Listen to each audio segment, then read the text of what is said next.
अस्सलाम वालेकुम जी। आज हम करने वाले हैं numerical problem chapter number 10 electrostatic से रिलेटेड करेंगे। और रिलेटेड क्या, इसके अंदर जो एक्सरसाइज के न्यूमेरिकल है वो हम सॉल्व करने वाले हैं और असाइनमेंट न्यूमेरिकल्स हम सॉल्व करेंगे। यूँ तो हम चाहते हैं कि ये न्यूमेरिकल्स अलग से ना हो, जो वीडियो जो हम टॉपिक का लेक्चर बनाते हैं उसी के अंदर हम डालने की कोशिश करेंगे। लेकिन यहाँ पाकिस्तान में एक ट्रेंड बना हुआ है कि न्यूमेरिकल्स के लिए अलग से वीडियो बनानी है, तो इसलिए हम बना रहे हैं। वरना होने क्या चाहिए, न्यूमेरिकल्स और क्वेश्चंस सारे टॉपिक के अंदर ही करवा देने चाहिए, तो इससे आपका रिलेटेड टॉपिक पढ़ के उसी के मुताबिक आप न्यूमेरिकल अच्छे से कर सकते हो।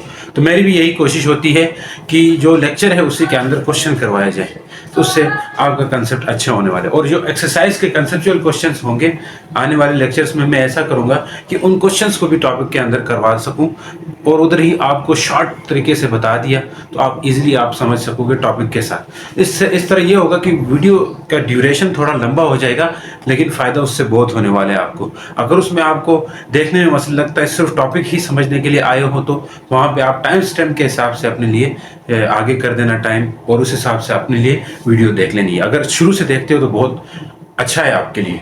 तो न्यूमेरिकल प्रॉब्लम्स की तरफ आते हैं। एक्सरसाइज 1 है जी, चार्जेस ऑफ मैग्नीट्यूड है जो कि कितना है, 100 माइक्रो कूलम है। यानी कि चार्जेस ऑफ मैग्नीट्यूड, यानी कि बहुत सारे चार्जेस हैं यहाँ पे, जो कि मैग्नीट्यूड कितना है, 100 माइक्रो कूलम है। माइक्रो कूलम को कैसे लिखते हैं, अगर लिखा जाए कोई चार्ज है तो माइक्रो 100 लिखेंगे, माइक्रो को म्यू करके लिखते हैं इस तरह। 100 माइक्रो कूलम है। Each are located in vacuum, हर कोई वैक्यूम में लोकेटेड है। वैक्यूम हमने लिया है, वहां पे हमें पता है कि फिर परमिटिविटी या के की वैल्यू जो है वो हमें फिक्स रखनी पड़ेगी। तो आप देखें, वैक्यूम में पड़े हुए 3 charges at the corner of A B C of equilateral triangle. Vacuum में कोई ट्रायंगल बन रही है, इक्विलेटर। अब पता है इक्विलेटर ट्रायंगल क्या होती है, ऐसी ट्रायंगल जिसकी तमाम साइड्स और तमाम एंगल इक्वल हो, वो इक्विलेटर ट्रायंगल रहती है। मतलब ये जो चार्जेस पड़े हुए हैं वो कहाँ पे हैं, कॉर्नर पे हैं।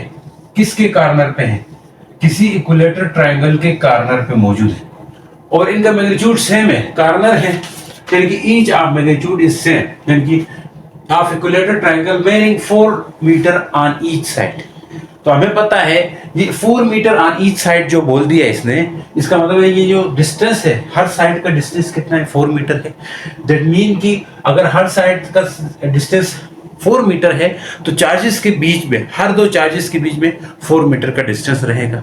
ये मानते हो आप। अगर मान ले Q1 चार्ज है यहाँ पे, ठीक है जी, और ये Q2 चार्ज है यहाँ पे, और ये कोई Q3 चार्ज है यहाँ पे, लेकिन इनका मैग्नीट्यूड सेम है। क्या मैग्नीट्यूड सेम है, मान लीजिए ये वाला 100 माइक्रो कूलम है, तो ये भी 100 का है, ये भी 100 का है, और ये भी 100 का है। तो हम यहाँ एक बात हमें पता चल गई, Q1 जो है वो Q2 के बराबर है और Q3 के बराबर है। हर एक का मैग्नीट्यूड सेम है, तो इन सबको हमने Q कह दिया, या सबको हमने कहा 100 माइक्रो कूलम है। ये बात हमें डेटा या गिवन से ये बात पता चली। इस बात को मानते हो कि नहीं मानते हो? अब देखें, ये इनको बीच में डिस्टेंस कितना कितना है, बोल रहा है कि ट्रायंगल है measuring 4 metre on each side, 4 metre on each side. मतलब ये जो डिस्टेंस है ये भी 4 मीटर का है, ये भी 4 मीटर का है, और ये भी 4 मीटर का है। सही है सर। अब कह रहा है कि इफ द चार्जेस एट ए, जो चार्जेस ए पे मौजूद है, अगर मैं इस पॉइंट को ए कहूं, इस पॉइंट को बी कहूं, इस पॉइंट को सी कहें, कह सकते ए बी सी। कहता है if the charge at A, आप इसको ए, इसको बी, इसको सी भी कह सकते हो। अच्छा, इसका कोई मसला नहीं है, वो चार्ज का बता रहा है कि कौन सा चार्ज किस साइन के साथ है। If the charges at A and C are positive, A और सी पे जो चार्ज है वो पॉजिटिव है, मतलब Q1 जो है, हमें पता है Q1 Q2 का मैग्नीट्यूड कितना है वो तो पता है, लेकिन Q1 जो है वो कह रहा है कि पॉजिटिव है। देखो ध्यान से फिर से पढ़ रहा हूं। If the charges at A and C are positive, A और सी पे जो चार्ज पड़ा हुआ है वो क्या है, पॉजिटिव है। ठीक है सर, इसको भी मैं पॉजिटिव लिखूं, ये सी पॉइंट है, ये अंदर करके लिखते हैं, सी अंदर लिखते हैं, ये भी क्या है जी, पॉजिटिव है। ठीक है सर, समझ आ गई। नेक्स्ट आ जाए, देन व्हाट इज बी, वो देखें, एंड बी इज नेगेटिव, यानी कि ये जो चार्ज है ये क्या है जी, नेगेटिव है, नेगेटिव चार्ज। समझ आ गई sir. What is the magnitude and direction of total force at C, जो सी चार्ज, सी पॉइंट पे जो चार्ज मौजूद है Q3, यानी कि Q3 पे टोटल मैग्नीट्यूड फोर्स का कितना रहेगा, वो आपको बताना है। और सी चार्ज यानी कि जो सी पे जो चार्ज है Q3 है, उस पे जो फोर्स लगेगी उसकी डायरेक्शन क्या होगी, ये चीजें बतानी है। अभी बहुत काफी मुश्किल लग रहा हो लेकिन है आसान से अच्छा। हमें एक चीज यहाँ से पता चली कि सबके बीच में चार्ज का मैग्नीट्यूड सेम है। देखो मैग्नीट्यूड सेम होने की वजह ये है कि फोर्सेस का मैग्नीट्यूड सेम होगा। चार्ज का मैग्नीट्यूड सेम तो फोर्स का मैग्नीट्यूड भी सेम। देखो क्यों सेम हुआ, क्यों सेम हुआ, ध्यान से कूलम लॉ आपने पढ़ा हुआ है, ये कूलम लॉ से रिलेटेड न्यूमेरिकल करेंगे। के Q1 Q2 divided by R का स्क्वायर होता है, यही तो फार्मूला है। अब देखें, खुद ही सोचो, के तो सबके लिए फिक्स होता है, यस सर होता है, हम मानते हैं। आर फिक्स हो गया, होता नहीं है लेकिन यहां हो गया। क्यों हो गया, क्योंकि सबके बीच में 4 मीटर का डिस्टेंस है। ये बात भी समझे, सबके बीच में 4 रहेगा। आप इस और उसके बीच में फोर्स निकालने लगोगे तो 4 मीटर फिक्स है। इस और इसके बीच में फोर्स निकालने लगोगे 4 मीटर फिक्स है। इस और इसके बीच में फोर्स निकालने लगोगे तो 4 मीटर फिक्स है। फिर किस बात की क्या चीज डिफरेंट है, Q1 और Q2 भी सेम रहा, यानी कि Q1 और Q2 भी सेम रहा। मतलब ये भी 100 माइक्रोकूलम, ये भी 100 माइक्रोकूलम, ये भी 100 माइक्रोकूलम। मतलब फोर्सेस सेम होने वाली है भैया, फोर्सेस सेम होने वाली है। ये बात समझ आई कि नहीं आई? फोर्सेस क्या होगी, सेम होगी। अगर फोर्सेस सेम हो रही है तो दैट मीन कि फोर्स का मैग्नीट्यूड सेम हो रहा है। अब फोर्स की डायरेक्शन तो बतानी है हमने, डायरेक्शन तो मैग्नीट्यूड तो सेम है, ये बात समझ आई, लेकिन हमें निकाल के बताना है।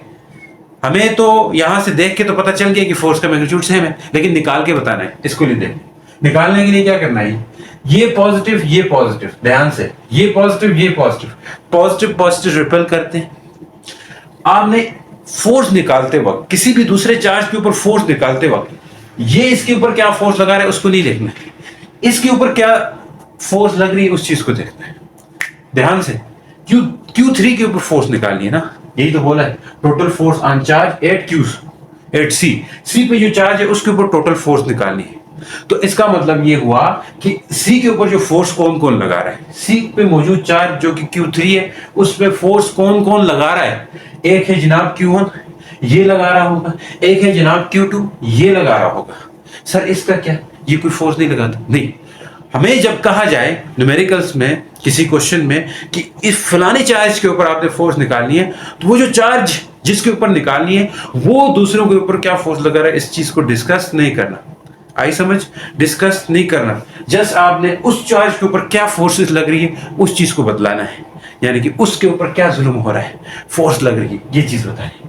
तो देखें जी, इसके ऊपर ये चार्ज इस चार्ज को कहेगा तू दूर भाग भाई, क्या कहेगा, दूर भाग, ये दूर भगाएगा इसको। सही है सर।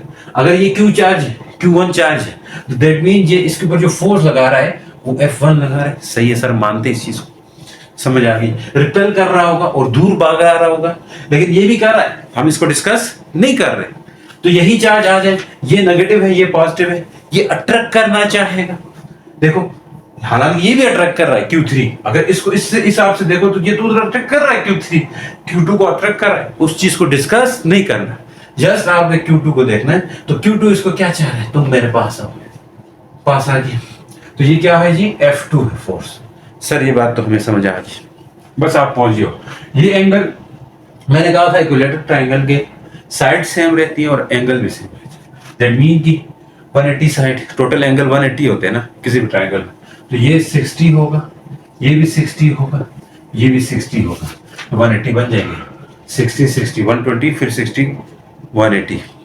तो अब देखें, अब हमें देखना है दो फोर्सेस लग रही है, एक इस डायरेक्शन में एक इस डायरेक्शन में, जब और इनके बीच में एंगल भी है। क्या है एंगल, ये एंगल है। अब ये एंगल कितना है ये तो चेक करना है, क्योंकि फोर्स जब दो फोर्सेस आपस में एंगल बनाए, जब दो फोर्सेस आपस में एंगल बनाए, उनका हमें मैग्नीट्यूड फाइंड करने का कहा जाए। ये हमने वेक्टर वाले चैप्टर में पढ़ा है, लेकिन पुरानी बुक में था, अब इन्होंने निकाल दी है। तो अब ये वाली चीज मैं यहाँ डायरेक्ट डिस्कस कर रहा हूं आपके साथ। जब दो वेक्टर्स के बीच में, ध्यान से, जब दो वेक्टर्स के बीच में क्या रहे, एंगल रहे, मतलब एंगल रहे, और वो दोनों फोर्सेस दे रखी हो, और उन दोनों फोर्सेस की वजह से जो रिजल्टेंट फाइंड करने का कह रहे हैं ना आपको, वो आप निकाल सकते हो। ये फार्मूला है। कोई भी दो फोर्सेस, मान ली ये फोर्स एक इस तरह लग रही है, ठीक है सर, एक इस तरह लग रही है, ठीक है सर। अगर ये F1 है, अगर ये F2 है, दैट मीन इनके बीच में एंगल भी है। अब इनका रिजल्टेंट निकालने के लिए ऐसा तो हो रहा है ना, इनका रिजल्टेंट निकालने के लिए फार्मूला रहता है बच्चों एफ आर, रिजल्टेंट का मैग्नीट्यूड, यही तो बोला है मैग्नीट्यूड ऑफ रिजल्टेंट बताना और डायरेक्शन भी बताना, डायरेक्शन हमें पता चल जाएगी। उसके लिए एफ आर इक्वल टू क्या करेंगे जी, F1 का स्क्वायर F2 का square plus 2F1 F2 cos theta, हाय हाय क्या रहेगा, cos थीटा रहेगा।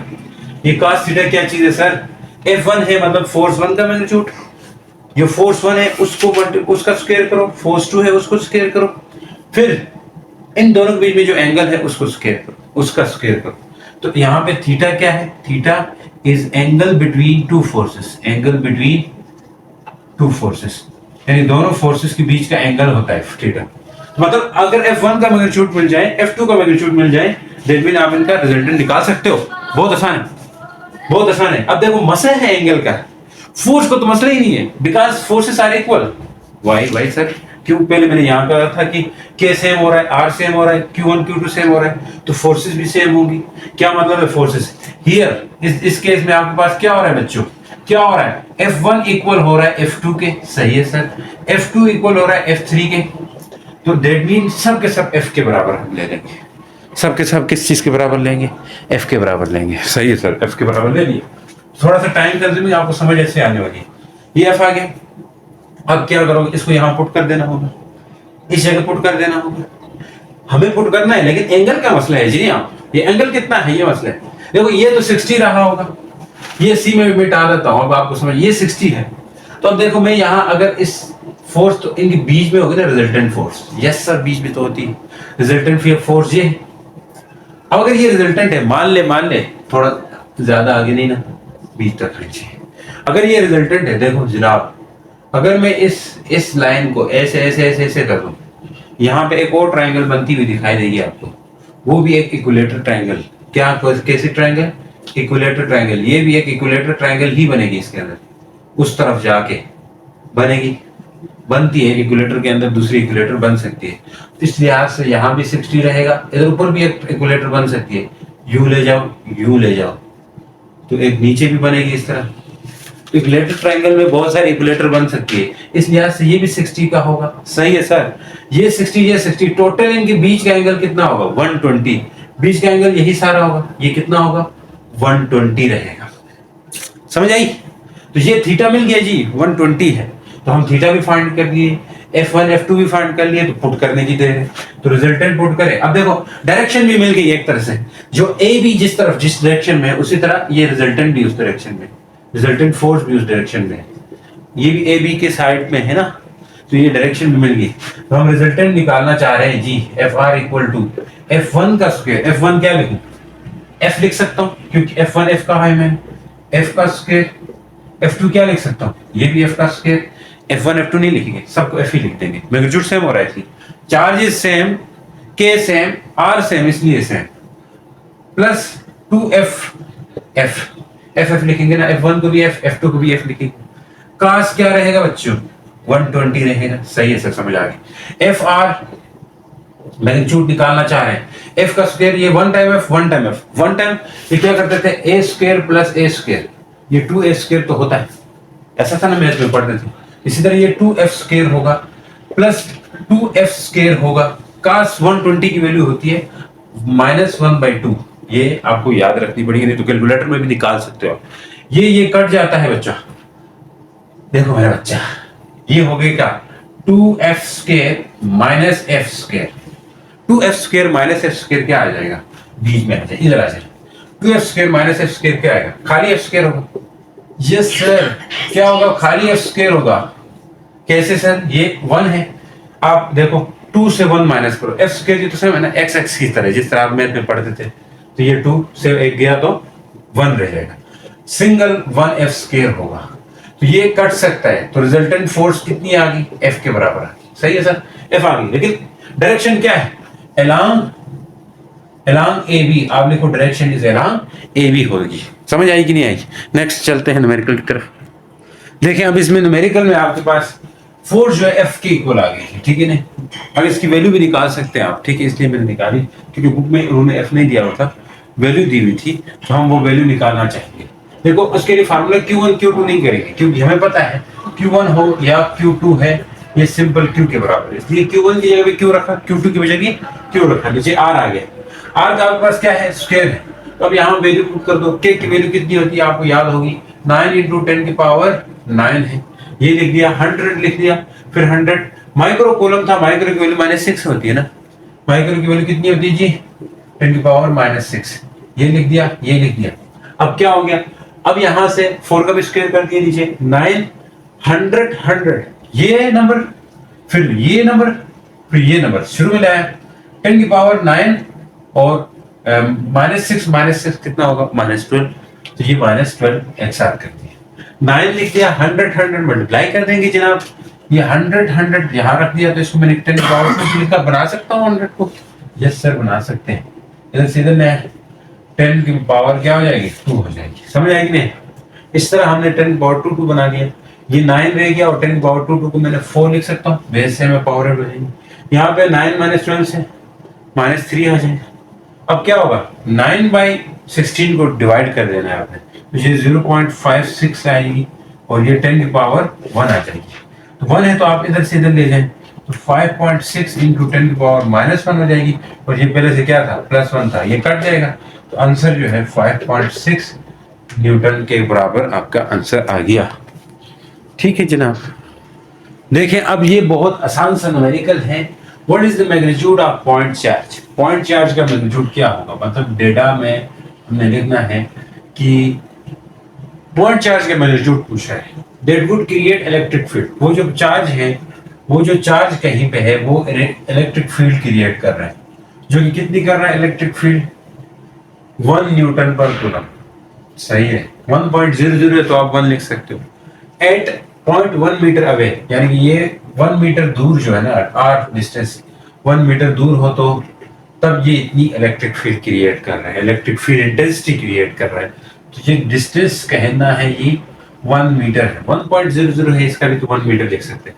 आपको रिक्वायर्ड क्या है जनाब, रिक्वायर्ड है क्यू चार्ज, क्यू चार्ज चाहिए, क्यू चार्ज फाइंड करना है, तो आपने इलेक्ट्रिक फील्ड इंटेंसिटी का फार्मूला पढ़ रखा है, तो बहुत इंतहा आसान है, के क्यू बाई आर स्क्वायर होता है, ऐसा है, के क्यू बाई आर स्क्वायर, हमने क्या निकालना है, वो पॉइंट, यानी कि electric field at a point पढ़ा है ना आपने एक चैप्टर एक्सरसाइज में, तो यहीं से आप इसको इधर करें, E R square equal to K Q होगा, के क्यू को फाइंड करना तो के को डिवाइड करना होगा जनाब, ई आर स्क्वायर बाई क्या हो जाएगा, के इक्वल टू क्यू, ई कितना है देखो, ई है 1, आर कितना है देखो 1, 1 का स्क्वायर है एक तरह से, के कितना है 9 मल्टीप्लाई 10 की पावर 9 है, तो ये क्यू रहेगा, 1 मल्टीप्लाई 1, 1 का स्क्वायर भी 1 ही आता है जनाब, 1 ही आएगा, 9 आएगा और 10 की पावर क्या रहेगा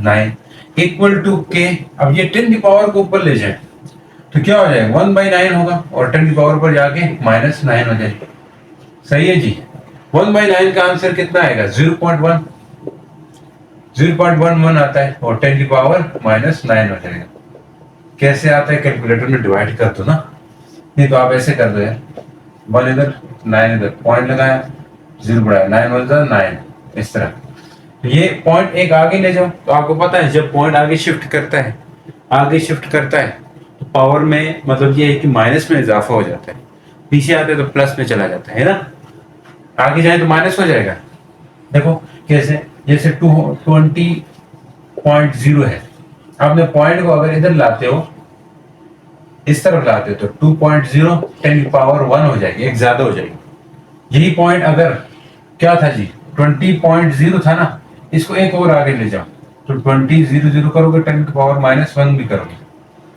समझ इस तरह ये चीज चलती रहती है, आपने 9th क्लास में पढ़ी होगी ना, क्या होगा जी 1.1 इंटू 10 की पावर एक ज्यादा कर दोगे, -9 -1 कर दोगे ना, -9 -1 से कितना आएगा -10 आ जाएगा, तो ये आपके पास कूलम चार्ज आएगा, इतना कूलम चार्ज 10 की पावर -10 यानी कि 1.1 10 की पावर -10। देखिए अब न्यूमेरिकल नंबर 3 है एक्सरसाइज का, इलेक्ट्रोस्टैटिक का। अब समझ जहां पे इलेक्ट्रिक पोटेंशियल से रिलेटेड न्यूमेरिकल दिया हुआ है, समझ ये नहीं आ रही है, टॉपिक पीछे दिया हुआ नहीं है उन्होंने, आगे इलेक्ट्रिक पोटेंशियल से रिलेटेड न्यूमेरिकल दे दिया। अब इलेक्ट्रिक पोटेंशियल वाला टॉपिक अगले चैप्टर में इलेक्ट्रिसिटी वाले में रख दिया है, उसको यहाँ रखते तो फिर सही रहता था, तो उसको वहाँ रखा है और न्यूमेरिकल इधर दे रहे हैं, तो ये चीज़ थोड़ी उन्होंने अजीब कर दी है आप लोगों के लिए भी। पीछे नहीं पड़ा हुआ तो आप समझ जाना, यहाँ मैं थोड़ा एक्सप्लेन ज़्यादा कर दूंगा ताकि आपको अच्छे से समझ आ जाए। आमतौर पर होता क्या है, एक हमने इलेक्ट्रिक यानी कि इलेक्ट्रिक फोर्स का फार्मूला लेते हैं, जो कि क्या है जी, F equals to coulomb law का फार्मूला है Q1 Q2 by are square. यहाँ पे याद रखें, पीछे मैंने न्यूमेरिकल भी कराया था, उसमें मैंने चार्ज का साइन नहीं रखा था, उसने दिया हुआ था। कैसे दिया हुआ था, मतलब दिया हुआ तो ऐसा था कि तीन चार्जेस दिए हुए थे, आपको याद हो, उसने कहा था ये प्लस Q1 है, सबका मैग्नीट्यूड तो सेम था, ये माइनस Q2 था और ये प्लस Q3 था। हमने ये माइनस Q2 लेते हुए हमने साइन का जिक्र नहीं किया था, तो आपने करना भी नहीं है। इलेक्ट्रिक यानी कि कूलम लॉ के केस में हमने साइन नहीं लेते हैं, चार्ज के साथ साइन नहीं लेते हैं। फोर्स अगर एक नेगेटिव एक पॉजिटिव चार्ज के बीच में आपने फोर्स निकालनी हो, तो मैं फोर्स का मैग्नीट्यूड निकालना है, तो आपने ये नहीं देखना है कि उस चार्ज का मैग्नीट्यूड क्या है, यानी साइन क्या है। यही चीज़ इलेक्ट्रिक पोटेंशियल में हो जाती है कि जब हमारे पास चार्जेस का साइन देते हैं तो हम उसको चार्जेस के साइन के साथ लेते हैं। तो इलेक्ट्रिक पोटेंशियल एक स्केलर क्वांटिटी होती है जो कि किसी इलेक्ट्रिक फील्ड के अंदर एसोसिएटेड होती है। ये लेक्चर हमने अगले एक्सरसाइज में, अगले चैप्टर के लेक्चर में हमने डिटेल से वहाँ बात की हुई है, तो अगर किसी को चाहिए वहाँ पर जाके देख सकते हैं। तो लेकिन खैर यहाँ पे न्यूमेरिकल के हद तक है, तो हम न्यूमेरिकल को ही देखेंगे। इलेक्ट्रिक पोटेंशियल में हमने साइन को लेना है, याद रखें साइन को लेना है। तो इसने कहा 2 पॉइंट चार्जेस है, एक प्लस क्यू है जो कि रखा गया है ओरिजिन पे, मान लीजिए कोई प्लस क्यू चार्ज है, ठीक है सर, और इसको यहाँ पे रखा हुआ है, उसको बोल दिया मैंने ओरिजिन पे रखा हुआ है, ठीक है। अंदर चार्ज -2q है, एक -2q चार्ज है, ठीक है सर, जी भी हमें समझ आ गई। वो कहाँ पे रखा है, place at distance of 9 metre from the charge plus Q, place at the distance of 9 metre, उसको रखा गया है 9 मीटर डिस्टेंस पे रखा गया है प्लस क्यू चार्ज से, प्लस क्यू चार्ज से 9 मीटर, मतलब अगर ये -2q चार्ज है तो इनके बीच का डिस्टेंस की बात कर रहा है वो मान ले पॉइंट ए पे रखा, और इनके बीच में जो डिस्टेंस है, डिस्टेंस जो है वो डी जो है वो कितना है जनाब, वो है 9 मीटर है टोटल डिस्टेंस दोनों चार्जेस के बीच में। अब determine the point between the two charges, in charges के बीच में वो पॉइंट हमने निकाल देना है between two charges eight which electric potential is zero. कि अब देखें यहाँ पे याद रहे रखना है कि जब अपोजिट चार्जेस हो, ये आपके एक न्यूमेरिकल भी एमसीक्यू बनता है, जब अपोजिट चार्जेस रहें, जी अपोजिट चार्जेस रहें, तो इनके मिड में क्या होगा, मिड में इलेक्ट्रिक पोटेंशियल जीरो होगा। मिड में क्या होता है, इलेक्ट्रिक पोटेंशियल जीरो होगा, सही है जी, जीरो होगा अगर क्या हो, अपोजिट चार्जेस में हो। मिड में जीरो लाजमी नहीं है, सेम चार्जेस हो तब मिड में जीरो होता है, लेकिन near to the small charge zero होगा, ये बात कहना जरूरी है। क्या होगा, नियर टू स्मॉल चार्ज, यानी कि स्मॉल चार्ज के करीब, स्मॉल चार्ज के करीब इलेक्ट्रिक पोटेंशियल जीरो होगा, ये बात लिख लें, सही है जी। अब ये ये स्मॉल है, ये ज्यादा चार्ज है, माइनस में है लेकिन मैग्नीट्यूड तो ज्यादा है, तो यहाँ कहीं इसका इलेक्ट्रिक पोटेंशियल जीरो होगा। अब ये जो डिस्टेंस 9 मीटर मैंने लिया है, ये क्या है, ये इन दो के बीच में है, दोनों के बीच में है, मतलब इधर से इधर टोटल डिस्टेंस 9 मीटर है, ऐसा ही तो बोला था उसने, ऐसा ही तो कहा था सही। अब यहाँ पे हमने कहा कि मान लीजिए कोई पॉइंट, ये मैंने कह दिया ए है, ये कोई बी पॉइंट है, इस पे इलेक्ट्रिक पोटेंशियल जीरो हो रहा है, नेट पोटेंशियल जीरो हो रहा है। तो यहाँ पे जो नेट पोटेंशियल बी पॉइंट पे जीरो हो रहा है, तो मैंने कहा इस ओ से बी तक जो डिस्टेंस है वो एक्स मान लिया, मतलब ये बी पॉइंट कहाँ पे है, दोनों के बीच में। तो दो अपोजिट चार्जेस के बीच में पोटेंशियल जीरो कहाँ पे होता है, यानी कि उनके near to the small charge रहता है। देखो इलेक्ट्रिक फील्ड का फार्मूला आपने पढ़ा होगा, इलेक्ट्रिक फील्ड हमने कहा था इन्फिनिटी पे जीरो होती है जा करके, पोटेंशियल दो जगहों पे जीरो होती है, एक अगर अपोजिट चार्जेस हो तो इनके मिड में भी जीरो होगी और इन्फिनिटी पे भी जीरो होगी। समझ आ रही सर, ये ऐसे बता रहा हूं आपको ताकि थोड़ी चीजें समझ आ रहे ना, पढ़ते रहोगे तो। ये एक्स है और इधर से इधर कितना है जनाब, कितना रहेगा, पूरा 9 से x निकाल दो, यही तो रहेगा। क्या कह रहा हूं, पूरे 9 मीटर में से ये x निकाल दो, तो यही इसी को क्या कहेंगे, 9 - x कहेंगे। पूरे 9 मीटर क्या है एक्चुअल में दोनों के बीच का डिस्टेंस है। दोनों के बीच के डिस्टेंस से x से निकाल दो, दोनों का बीच के डिस्टेंस में से x निकाल दो, दोनों के बीच के डिस्टेंस पूरे में से यहां पूरे में से यहां निकाल दो तो यही बचेगा। यहां से यहां इस चीज को कैसे बोलेंगे, इसको बोलने का तरीका क्या है जी, 9 माइनस एक्स है। आगे समझ क्या है, 9 माइनस एक्स है। डिस्टेंसेस आ चुके हैं आपके पास, तो नेट इलेक्ट्रिक पोटेंशियल क्या होगा, इनका जीरो होगा, because they are opposite charges, और अपोजिट चार्जेस का इलेक्ट्रिक पोटेंशियल उनके दरमियान में जीरो होता है, और near to the small charge zero होता है, near to the small charge zero होता है। तो इस बात को हम जरा यहां लिखते हैं, ये बातें समझ आ रही है बच्चे। नेट पोटेंशियल हमेशा लेने के लिए हमें सम करना होता है दोनों पोटेंशियल्स का, बिकॉज इलेक्ट्रिक पोटेंशियल स्केलर है, तो इसलिए हम इनको सम कर सकते हैं। वो होगा, अगर मैं कहूं ये चार्ज Q1 है, ये फर्स्ट चार्ज है, ये सेकंड चार्ज है, तो इसके पोटेंशियल को मैं V1 कह दूं, इसके पोटेंशियल को V2 कह दूं, कह सकते हैं सर। हमने कहा है कि कंडीशन के मुताबिक net potential electric potential zero हो रहा है, तो इस हिसाब से मैं नेट पोटेंशियल को जीरो लिख सकता हूं। V1 को क्या लिख सकते हैं जनाब, V1 हमारा होगा क्या, V1 रहेगा K प्लस Q, मैंने कहा था चार्ज को साइन के साथ रखना है, डिवाइडेड बाई R होगा खाली। अच्छा सर, ये फार्मूला तो हमने नहीं पढ़ा कहीं पे, यही तो मैं कह रहा हूँ ना, नहीं पढ़ा है, इसलिए इसका टॉपिक आगे दिया हुआ है इन्होंने, और न्यूमेरिकल यहाँ दिए, बस अभी फार्मूला रट लो, KQ/R होता है, KQ/R होता है, और V2 क्या होगा, K माइनस 2Q/R होगा।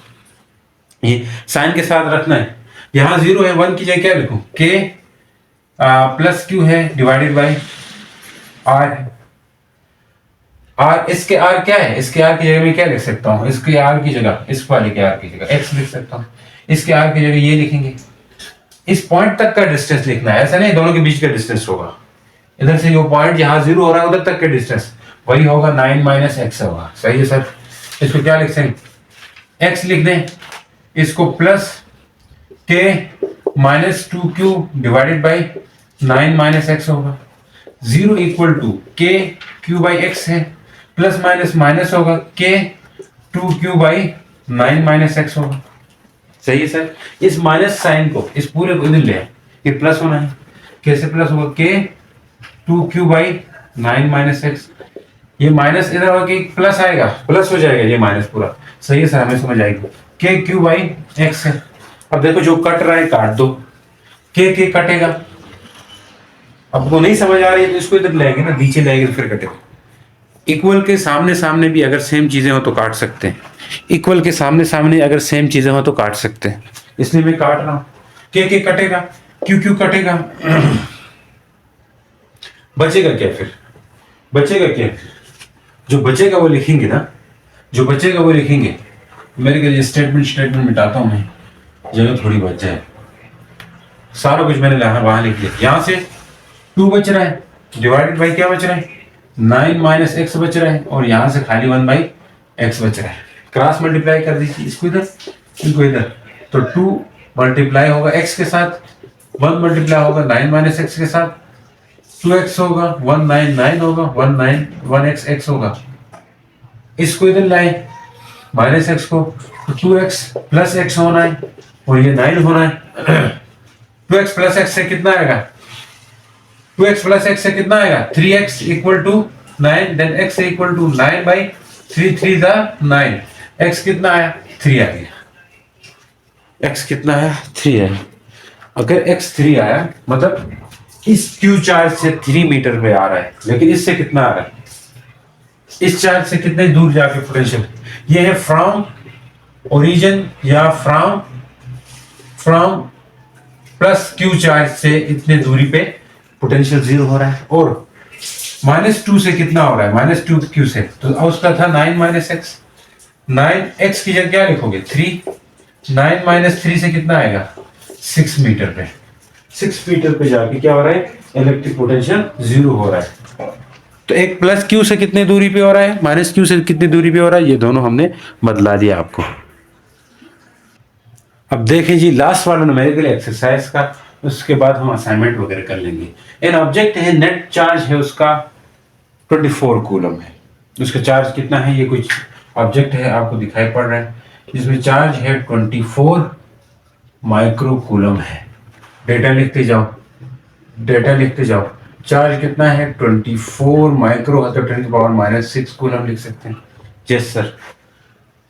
Displays in uniform electric field of 610, electric field uniform कितनी है 610 न्यूटन पर कूलम है। डायरेक्टेड वर्टिकली, इलेक्ट्रिक फील्ड ऊपर की तरफ जा रही है, ये देख लें ऊपर की तरफ जा रही है, और ऑब्जेक्ट यहाँ पड़ा हुआ। अब यहाँ पे भी ऊपर होगी इलेक्ट्रिक फील्ड, तो फोर्स इसके ऊपर अपवर्ड भी लगेगी और डाउनवर्ड उसका वेट लगेगा, दो फोर्सेस लगेंगी। अब directed vertically, what is the mass of the object, object का मास क्या होगा इफ इट फ्लोट। फ्लोट का मतलब ये है कि ये ना ऊपर जा रहा है और ना नीचे आ रहा है, ऐसे ऐसे होता रह रहा है, ठीक है जी, ऐसे ऐसे होता रह रहा है।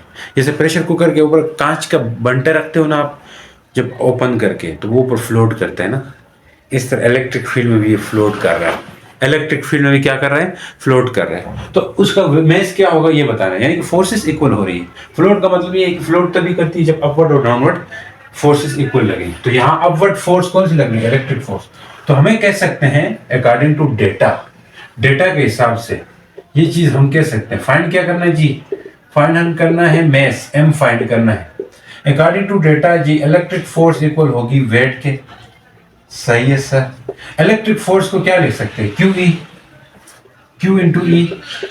वेट को क्या लिख सकते हैं, M इंटू जी। Q कितना है 24 मल्टीप्लाई 10⁻⁻⁶, यही तो था कूलम। अच्छा E इलेक्ट्रिक फील्ड कितना है 610 है, इक्वल टू क्या करेंगे M फाइंड करना है, G को मैं इधर भेज दूं जी, तो G की वैल्यू क्या होगी वो पुट कर देता हूं, कितनी है 9.8 है। इन दो को तरीकाकार क्या रहेगा, कोई भी तरीकाकार अपना लो, आपका हो जाएगा न्यूमेरिकल। इस और इसको मल्टीप्लाई करो, 24 को मल्टीप्लाई करेंगे किससे 610 से, और 10⁻⁻⁶ होगा, नीचे 9.8 होगा। इन दो को मल्टीप्लाई करने से आपके पास रिजल्ट क्या आता है 24 मल्टीप्लाई बाई 610, 14640, 14640 समझ आ गई। मल्टीप्लाई 10⁻⁻⁶ डिवाइड बाई 9.8 करो, इन दो को डिवाइड करो, डिवाइडेड बाई 9.8 कर देंगे जनाब 1493। कितना आ रहा है 1493.8 है, 10⁻⁻⁶ है। ध्यान से इसको यहां से यहां ले आए, इस तरफ आने से प्लस आता है, क्या आता है जी इधर से इधर आ जाए, क्या आ जाता है प्लस आता है। m इक्वल टू 1.4 मल्टीप्लाई 10⁻, क्या आएगा +3, ये और पहले वाला क्या था -6 है, तो m इक्वल टू 1.4 इंटू 10⁻⁻3 आएगा। अब इसको के उसमें केजी में है, ये किस में है केजी में है, तो किलो की वैल्यू पुट कर दो। केजी में क्यों है, क्योंकि यहाँ सब कुछ यूनिट्स एसआई यूनिट्स थी, कूलम न्यूटन वगैरह, इसलिए ये किलो में क्या है केजी में आ गया आंसर। अच्छा ग्राम में नहीं आया, तो अब किलो की वैल्यू क्या होती है वैसे प्लस में होती है ना, तो 10⁻+3 में पुट कर दिया। ग्राम में अगर लाना चाहिए आपके आंसर ग्राम में, तो 1.4 ग्राम कहो या 1.5 बुक में दिया होगा, राउंड ऑफ वगैरह करके आप लिख सकते हो। समझ आ गई सर। अब देखिए जी असाइनमेंट नंबर 1 है आपके पास, मैंने चैप्टर नंबर इलेक्ट्रोस्टैटिक के 10 के। What is the magnitude of force of attraction, force of attraction क्या होगी, कूलम लगाना है, ठीक है। इन आयरन न्यूक्लियस है, एक आयरन का न्यूक्लियस है, न्यूक्लियस अंदर रहता है ना, पॉजिटिव चार्ज होता है, ठीक है, पॉजिटिव चार्ज है लेकिन इक्वल होता है चार्ज, इलेक्ट्रॉन जितना ही होता है, लेकिन साइन का फर्क होता है। अगर न्यूक्लियस का जो चार्ज है उसको हम क्यों माने, उसने खुद भी दिया हुआ है, न्यूक्लियस है चार्ज जिसका क्या है 26 इलेक्ट्रॉन जितना चार्ज है, उसका कितना है 26 इलेक्ट्रॉन जितना चार्ज है। तो इसको हम ऐसे लिख सकते हैं 26 इंटू 10⁻1.6 मल्टीप्लाई 10⁻⁻19। इलेक्ट्रॉन की जगह क्या लिख दिया 1.6 10⁻⁻19 लिख सकते हैं, ठीक है। ये चार्ज है न्यूक्लियस का। अब बोलेंगे सर ये इलेक्ट्रॉन का चार्ज क्यों लिखा है आपने, देखें इलेक्ट्रॉन और प्रोटॉन का चार्ज सेम होता है लेकिन साइन का डिफरेंस है, ये प्लस में हम लिख रहे हैं। वैसे भी आप कूलम ला लगाते हुए चार्ज का साइन नहीं देखते हो, अच्छा साइन वगैरह कुछ भी नहीं देखना। नेक्स्ट है इट्स इनर मोस्ट इलेक्ट्रॉन, एक न्यूक्लियस होगा, एक उसका इनर मोस्ट इलेक्ट्रॉन होगा। इनर मोस्ट इलेक्ट्रॉन का क्या मतलब है, मतलब वो इलेक्ट्रॉन जो न्यूक्लियस के करीब वाले शेल में मौजूद है, इनर मोस्ट इलेक्ट्रॉन वही होगा। न्यूक्लियस के करीब वाले शेल में जो इलेक्ट्रॉन है वो उसके बीच में फोर्स। अब उस इलेक्ट्रॉन का जो चार्ज है वो 1.6 इंटू 10⁻⁻19। अब यहां मैंने फिर माइनस नहीं लिया, तो कूलम लॉ लगाते हुए आपने साइन का यूज नहीं करना, सही है। अब Q1 भी है, इसको अगर Q1 कहें, इसको Q2 कहें, तो आपको क्या बताना है? डिस्टेंस बिटवीन, मतलब ये न्यूक्लियस और इसके बीच का जो डिस्टेंस है, न्यूक्लियस और इनर मोस्ट इलेक्ट्रॉन के बीच का डिस्टेंस है, जिसे हम R कहते हैं, वो कितना है? 1 × 10⁻⁻12 मीटर। डिस्टेंस भी आ गया आपके पास। तो चलिए देखें क्या करेंगे। डेटा थीटा वही लिख दिया मैंने, अब यहाँ पे नहीं लिख रहा हूँ। आप अगर लिखना चाहें तो लिख सकते हो अपने लिए। डेटा मिल गया, आपको फाइंड क्या करना है? रिक्वायर्ड क्या चीज है जनाब? रिक्वायर्ड है आपके पास फोर्स F चाहिए। तो कूलम लॉ लगा लो सॉल्यूशन करते वक्त। F = रहेगा K Q1 Q2 by R का स्क्वायर। F K कितना होता है सर? ये तो हमें याद है, 9 × 10⁻9। तो 9 × 10⁻9 लिख दिया। Q1 कितना है? Q1 इसको क्या है? ये सारा Q1 कितना है? 26 × 1.6 × 10⁻, क्या कर सकते हैं? -19। नेक्स्ट आ जाओ, Q2 कितना है? ये सारा है 1.6 × 10⁻⁻19 है, डिवाइडेड बाय R कितना है? 1 × 10⁻12। 1 × 10⁻12 है, ऊपर स्क्वायर भी लिखेंगे क्योंकि रेडियस का स्क्वायर है, इसलिए सही है सर। समझ आई कि नहीं? अब आसान सा काम ये करना है आपने। F = 9, जो पावर के साथ है उनको एक साथ लिखे, बगैर पावर वालों को एक साथ लिखे। 9 A के लिए लिख दिया, 26 लिख दिया, फिर 1.6 एक साथ लाओ, फिर 1.6 लाओ, सही है सर। फिर ये 10 की पावर वालों को एक जगह लिख दो। ये +9 है, ये -19 है, फिर ये -19 है। नीचे क्या होगा? ऊपर स्क्वायर है, तो ये 12 2 से क्या हो जाएगा? 24, -24 हो सकता है, सही है जी। -24 हो सकता है, ये मिटा रहा हूं मैं, ये स्टेटमेंट -24 हो सकता है। अब देखते जाओ क्या कुछ कर सकते हैं। ये 1.6 को मैं क्या लिख सकता हूँ? वही आपको पुरानी वाली याद ताजा करा देता हूँ। अगर मैं कहूँ 2.0 है, इस पॉइंट को इधर ले जाए, यानी कि 0 के आगे ले जाए, तो पावर में एक माइनस आएगा, यानी कि 20 × 10⁻⁻1 कर सकते हैं, ऐसा है। अब इसी पावर को पीछे ले आए, इस तरफ लाए, तो फिर प्लस हो जाता है, यानी कि 0.2 करने लगोगे, 10 की पावर प्लस करके लिखते हो। मतलब आप लेफ्ट साइड आते हैं तो पावर में प्लस आ जाता है, राइट साइड जाते हो तो माइनस आ जाता है। ऐसा हम यहाँ पे कर रहे हैं। किस पे? इस पे 1.6 के साथ ऐसा करेंगे, ठीक है। नहीं तो आप कैलकुलेटर है तो सीधे सीधे कैलकुलेट करके निकल जाओ यार, आगे निकलो। क्या होगा? इधर से इधर जाओ, आगे जाओ तो क्या होगा? राइट जाने से माइनस आ जाएगा। 16 लिख सकता हूँ और 10 की पावर -1 लिख सकता हूँ। जी सर लिख सकते हैं, क्योंकि आप राइट चले गए हो, समझ आई? इसमें भी राइट चले जाएंगे तो क्या होगा? माइनस आ जाएगा। तो 16 लिख दिया, 10 की पावर माइनस आ गया, और अगला क्या आ जाएगा? ये सब प्लस प्लस कर देना आपने। 9 19 करेंगे, 19 से 38 आ जाएगा, +9 -38 आएगा, सही सर। नीचे आ जाए, ये 10 की पावर 24 ही रहने दे फिलहाल, इसको ऊपर ले जाएंगे, मसला खत्म हो जाएगा। F = ये 16 9 × 25 तो रहेगा, 26 रहेगा। 16 और 16 मल्टीप्लाई होके क्या आ सकता है? 256 ना? क्या आता है? 256 आता है, सही है सर। अब ये 10 की पावर -1 और ये 10 की पावर -1, 10 की पावर -2 हो जाएगा, बेस सेम पावर 8, और ये 10 की पावर 38 से ये कर दोगे 29 आएगा। 38 से 9 माइनस कर देंगे, -38, 29 फिर 31 आ जाएगा, सही है। नीचे आ जाए, इसको भी ऊपर ले जाते हैं, अगली बतलाएंगे। F = इन दो को मल्टीप्लाई करोगे 234 आ जाएगा। 9 6 54, ऐसा होता है ना। 9 और किसको मल्टीप्लाई किया? 26 को। 9 6 54, तो 4 लिखोगे, 5 कैरी कर दिया, 9 2 18, 18 और 4 23, तो ऐसे आ जाएगा। और ये क्या है? 256 है, और ये 10 की पावर क्या है? माइनस कर देना जी, 29 है तो 30 है, 30 31 होगा, ये ऊपर आएगा, क्या आएगा? 24 हो जाएगा। माइनस का तो ऊपर आगे 24 हो गया, 24 से -31 कर दो तो क्या आएगा? 3, और ये ऊपर रख दो क्या? -31, और ये क्या है? 24 है, तो 11 से 4 किया जनाब, 11 से 4 7, और ये आता है 2 से 2 7 आएगा। सही, -7 क्या आएगा, -7, 234 256 10 की पावर -7 होगा।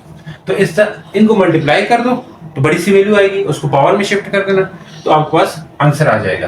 खैर अगर आंसर कहते हो मैं वो भी ले आता हूँ। अब देखिए इससे आ जाएगा, ये हमने मल्टीप्लाई किए इन दो को करने से ये नंबर आ गया। इस पॉइंट को यहां से यहां शिफ्ट कर दो, कितना आएगा, 1 2 3 4, लेफ्ट जा रहे हैं तो प्लस 5.9 10 की पावर +4 रहेगा, और ये -7 कर दोगे तो कितना आएगा, 5.9 मल्टीप्लाई 10 की पावर -3 न्यूटन आएगी।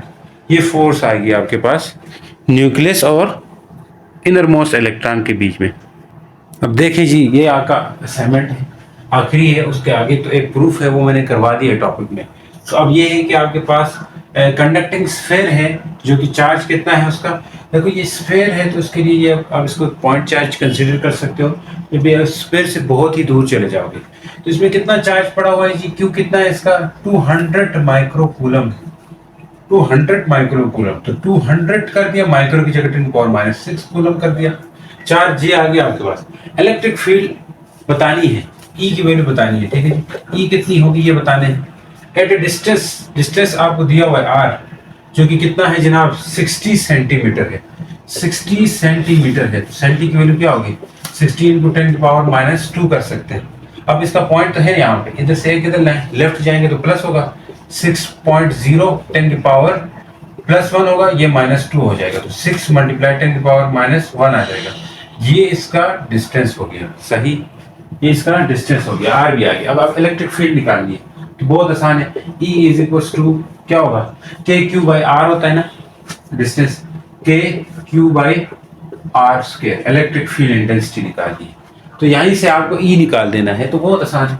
K की वैल्यू तो आपको पता है, E कितना है, K कितना है, K कितना होता है, 9 इंटू 10 की पावर क्या है जनाब, 9 इंटू 10 की पावर 9, 9 इंटू 10 की पावर 9, Q कितना है 200, साथ में क्या लिखूंगा, मल्टीप्लाई 10 की पावर -6 होगा, समझ आई कि नहीं आई, -6 होगा, डिवाइडेड बाय R क्या होगा, 6 मल्टीप्लाई 10 की पावर -1 का स्क्वायर होगा। आई समझ, ठीक है जी। K कितना है ये भी मिल गया, 9 भी आ गया। अब इसको मैं ऐसा कर सकता हूं, 9 मल्टीप्लाई 10 की पावर 9, इस पॉइंट को इधर लाएं, लेफ्ट आ रहे हैं तो ये क्या हो जाएगा, 2 इंटू 10 की पावर +2 होगा, और साथ में 10 की पावर -6 होगा। ऐसा है, लेफ्ट राइट का समझ आ गया आपको, तो ये क्या हो सकता है, 6 का स्क्वायर 36 हो जाएगा, सही है सर। 10 के ऊपर भी माइनस है तो ये -2 होगा, 2 मल्टीप्लाई -2, 10 की पावर -2 आ गई। ई की वैल्यू आ गई जनाब, इसको मल्टीप्लाई करो कितना आता है, 9 2 से 18 आता है, 18 आ गया। फिर 10 की पावर 9 और 2 कितना होता है 10 11, तो इसको प्लस कर दो, 9 + 2 -6 डिवाइड बाई 36, 18 2 सर कितना होता है 36, ये 2 36 कर दिए, समझ आएंगे, 36 हो जाएगा ना। तो अब देख लें, E इक्वल टू 1 आएगा, डिवाइड बाई 2 आएगा। अब पावर्स की बात करें तो 9 10 11, 11 -6 कर दो, 11 -6 कर दो, ये क्या आ रहा है, 1/2 की वैल्यू 0.5 आती है ना, 0.5 आती है, और 10 की पावर 11 से 6 माइनस कर देना है, 5 आ जाएगा, समझ आएगी नहीं आए। इसको उधर ले जाएगा आगे, इलेक्ट्रिक फील्ड आएगी, कम हो जाएगा ना, राइट जा रहे हैं, तो 10 की पावर -1 + 5 हो जाएगा। फिर बताओ जनाब, E इक्वल टू 5 इंटू 10 की पावर 4 न्यूटन पर कूलम, ये आपके पास इलेक्ट्रिक फील्ड इंटेंसिटी आ गई। एक आगे प्रूफ सा है वो मैंने करवा दिया है, असाइनमेंट है 10.3, तो आप खुद कर देना, समझ आएगी नहीं। उम्मीद करता हूँ समझ आए। मिलते हैं नेक्स्ट लेक्चर के साथ, तब तक के लिए गुड बाय, अल्लाह हाफिज़।